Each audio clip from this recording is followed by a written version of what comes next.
Hello, hello, everyone. Thank you for dropping in. You're here at Healing Body, Mind, and Soul with Aeriol Asher. And today I have the honor and privilege of having my dear friend Linda Lenore on the scene. Now, you may remember that Linda has a couple of podcasts here on episodes on healing body, mind, and soul. She's a Feng Shui Master, a longtime friend, and an energy expert. We thought it would be fun today to talk about relationship, co-creation, and all things partnership. So I'm going to let Linda take it from there. Please welcome Linda Lenore. Hi there, Ariel. How are you doing today? Oh, so good. Great.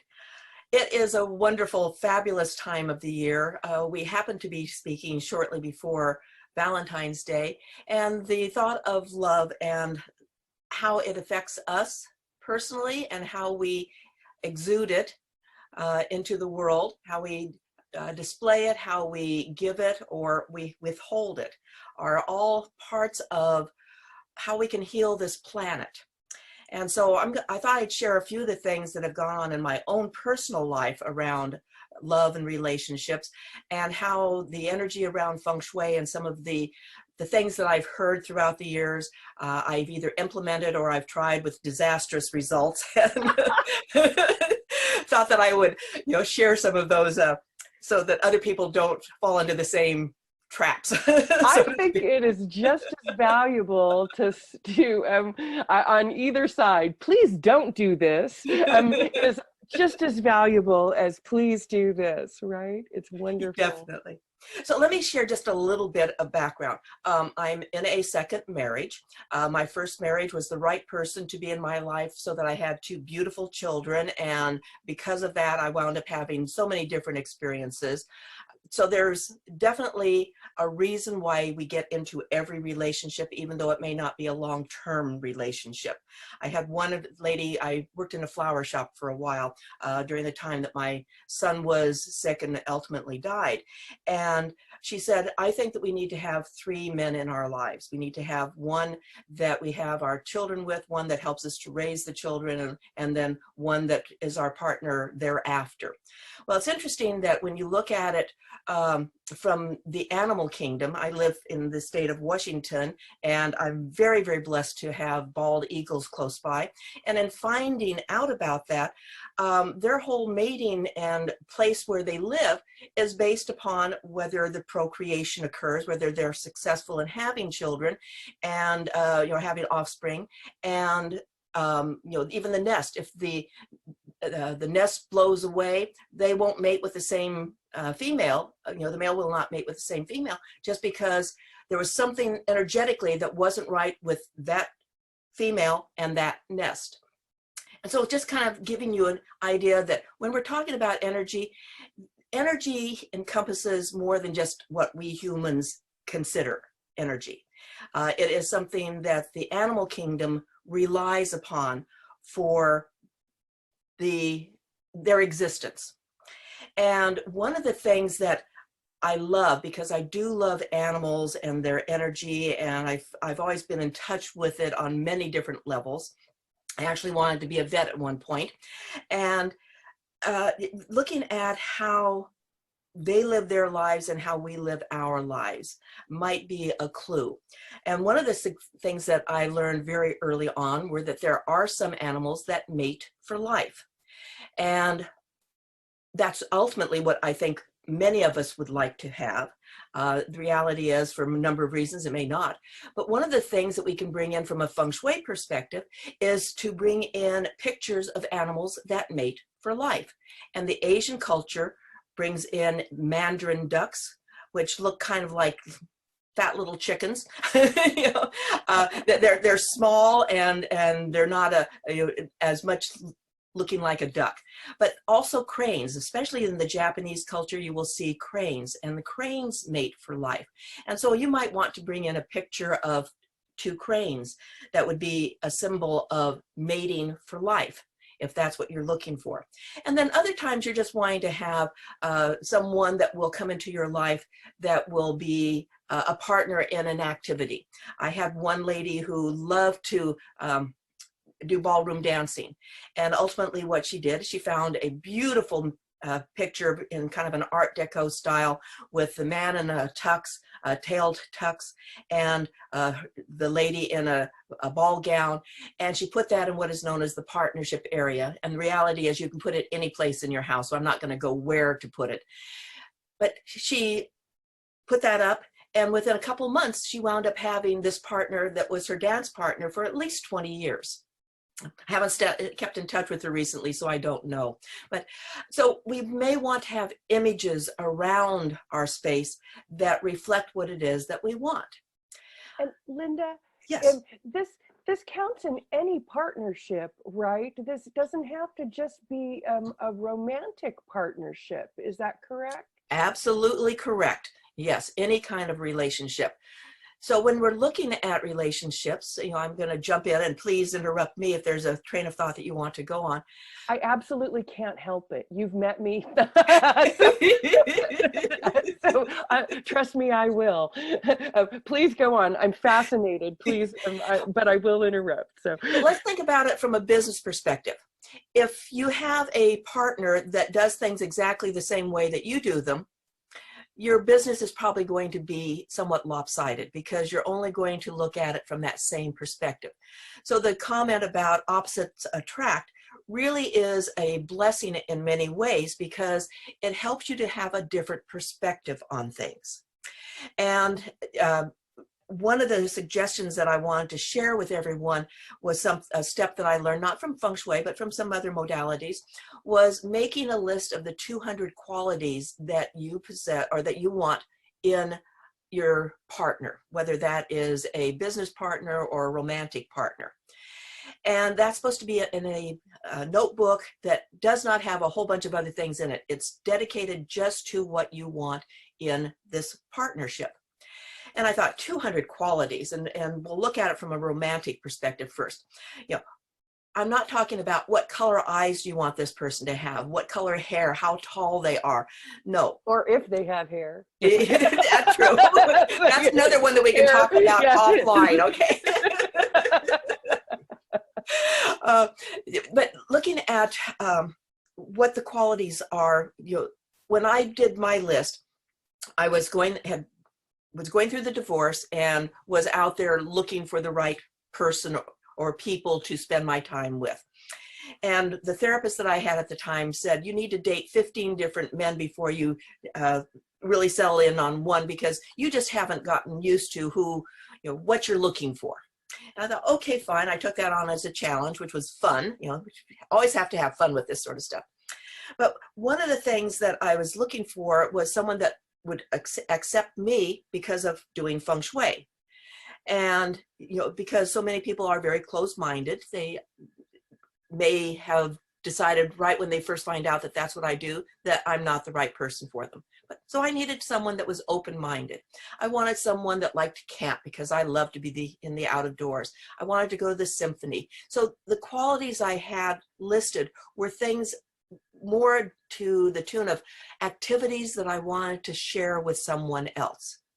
Now, one of the things that I put down on the list was someone that has lots of money, because going through the divorce, I had gone through a bankruptcy, I had no money.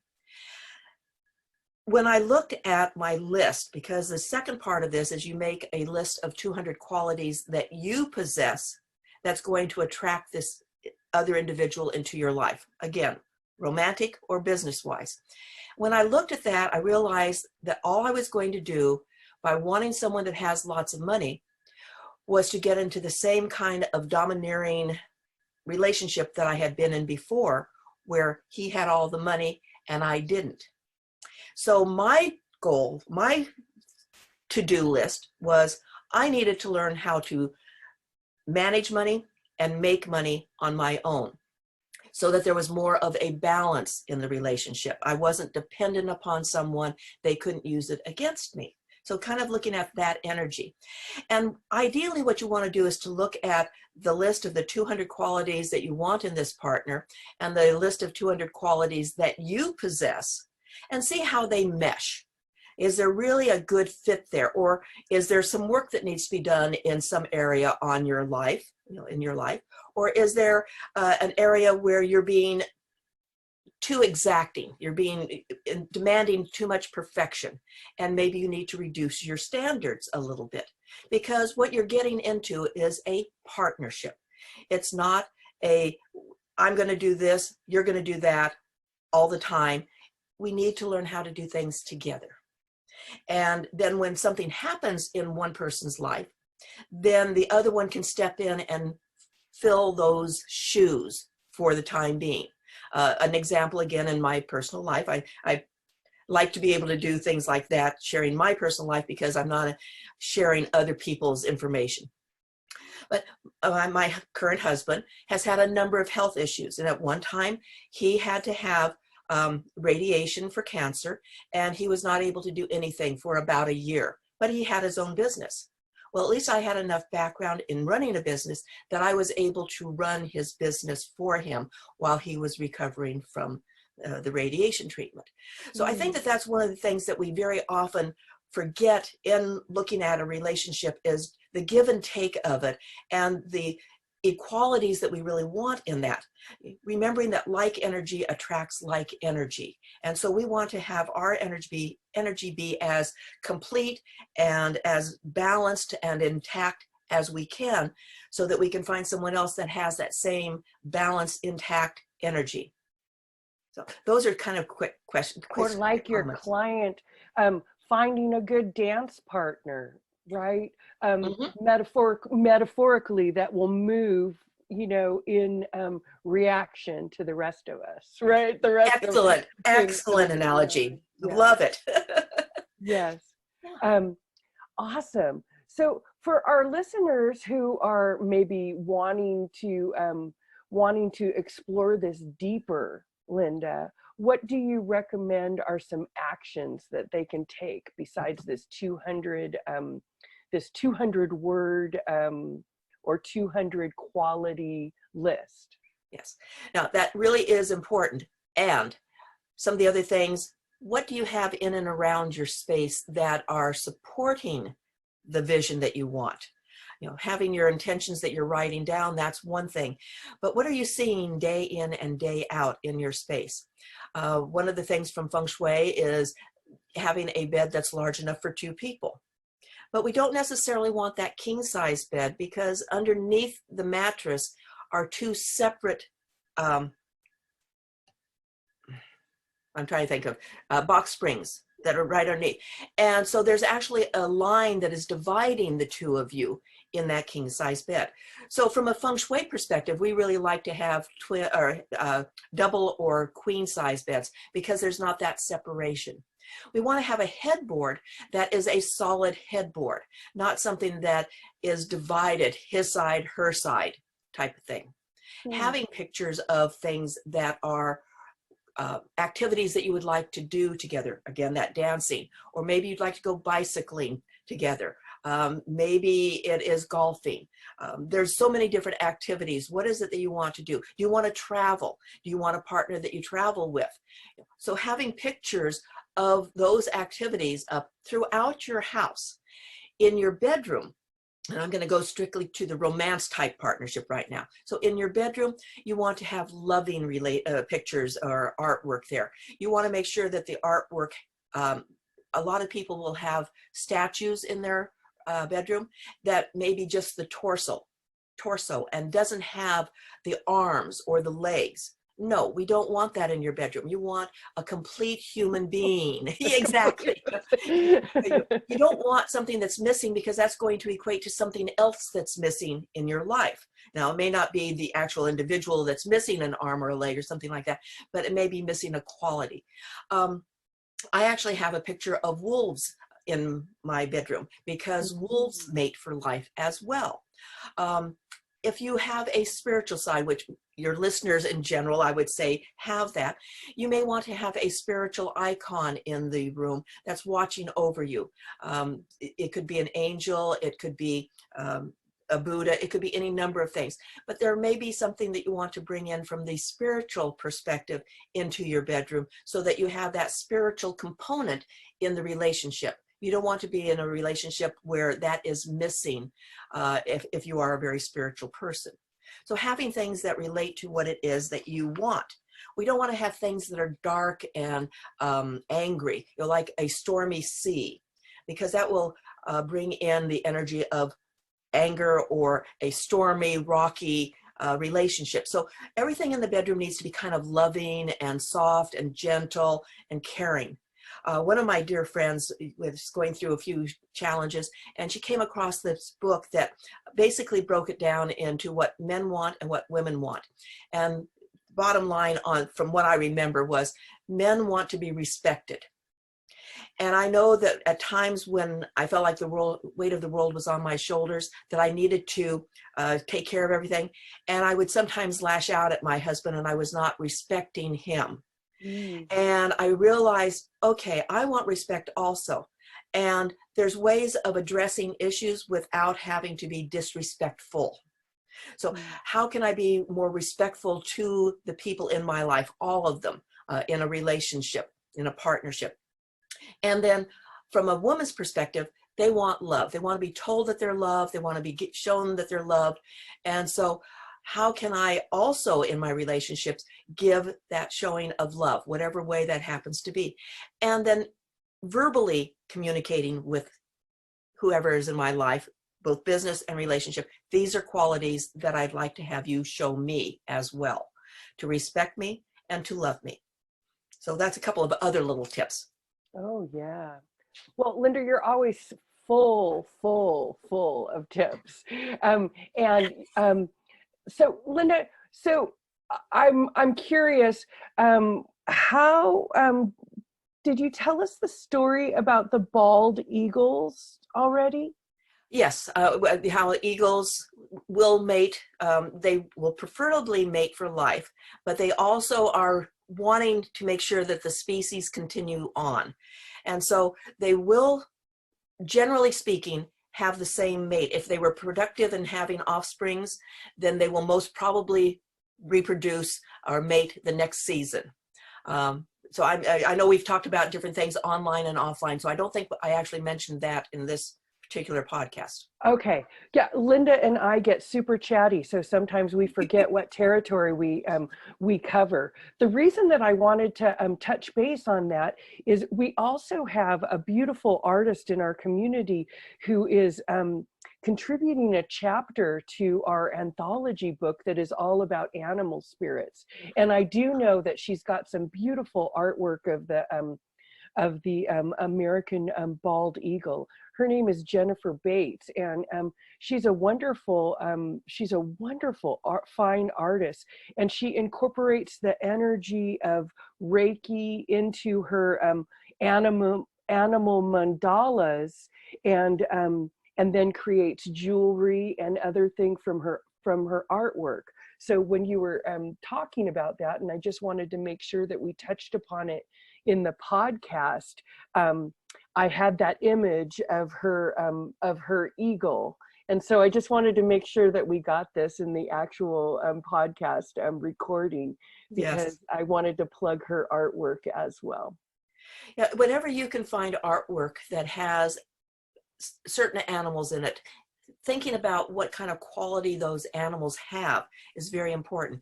And the bald eagle has to do with being one of the highest spiritual connections, because they do fly higher than any of the other animals. So they're considered to be closer to God or closer to the heavens. And so that's a symbology that would be very appropriate to bring into a home, into a bedroom, that you want to have a very high spiritual connection in that relationship. I actually caught a couple of I have a bald eagle nest less than a quarter mile away from me, and the locals have called the two eagles Ricky and Lucy after. Okay. And last year we had a snow flurry, you know, we had snowmageddon here. And I happened to catch a picture of the two of them sitting side by side with snow drifting on them. And so I love that picture, and I actually have that in my house in several locations, just because there is that spiritual connection of relationship energy. So look at the energy of each item that you have.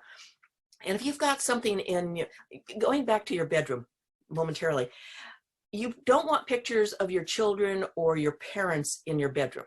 You don't want them looking at you. I think those are obvious reasons. Yes. I think those are obvious reasons, but we don't have to get into the whole esoteric meaning of that. Yeah, that's pretty self-evident. Are there any animal spirits that we don't want to have in our bedroom sanctuary? What animals do we want to keep away from that besides our parents and our children? What about the animals? What animals do we need to keep out? I would look at what your feelings are towards the animals. If you have a loving feeling towards the animal, I think that it will be fine. But if you have a feeling, if you have a fear of an animal, even though I have said something that it's a good animal, but if you have a fear of it, if you've got a negative connotation around it, then no, that's not something you want to have in your bedroom. You know, we think about animals that are in a fighting mode, where they're actually killing one another. You definitely don't want something like that in your space. No carnage in the bedroom, people. Yeah. This is what we're saying.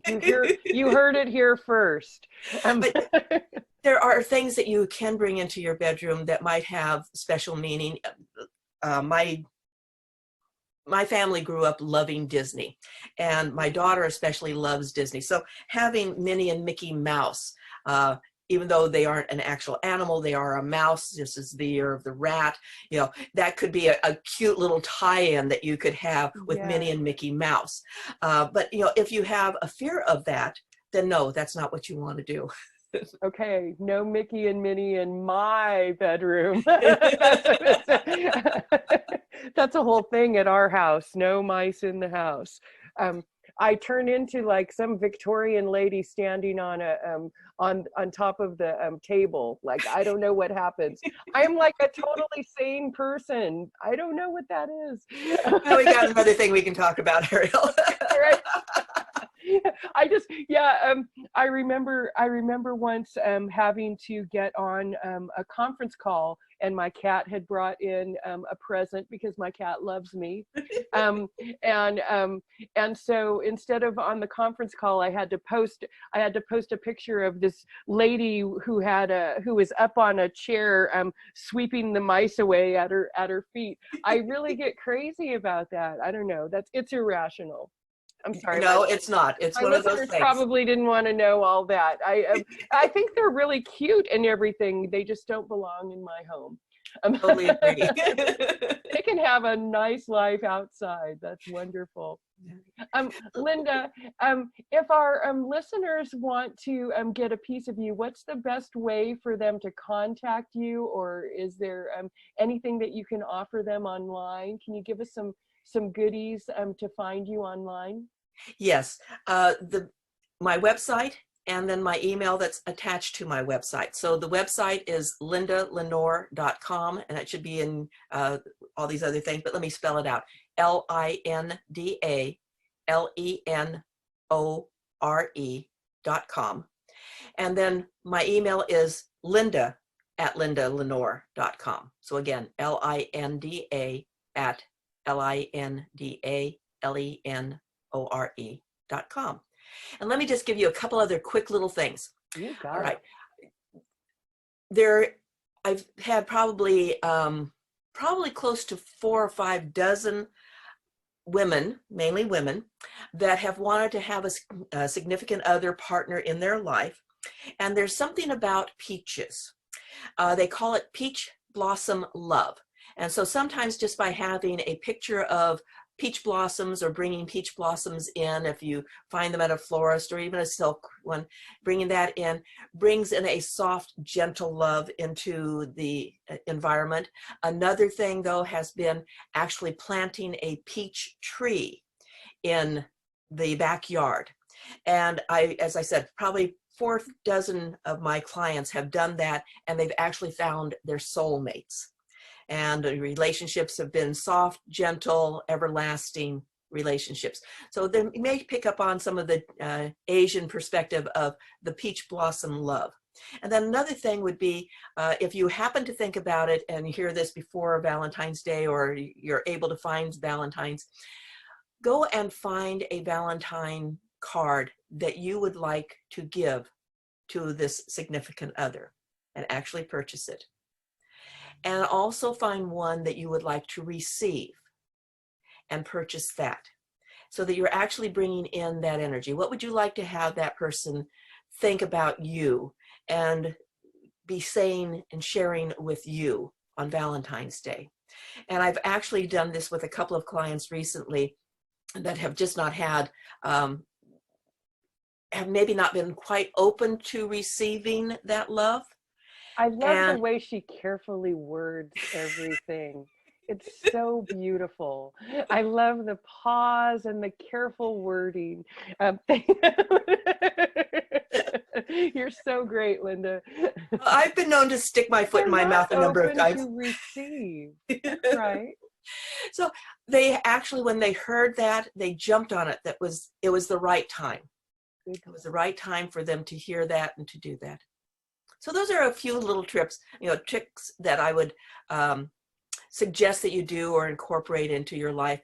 And I'm always have a blog that I'm writing and newsletters, and I put extra things in. So if you have the opportunity or interested, get on my website and sign up for the email list. You get something about once a month with just some tips that might be helpful, sometimes associated with the season. I love the way she underplays it. So I just want to say this to my listener. Oh, just some tips. Linda Lenore gives massive value. Like, you will get your lives together after reading all of these wonderful tips that you can implement into your life right away. She shares practical tools and relatable stories. We just love it, Linda.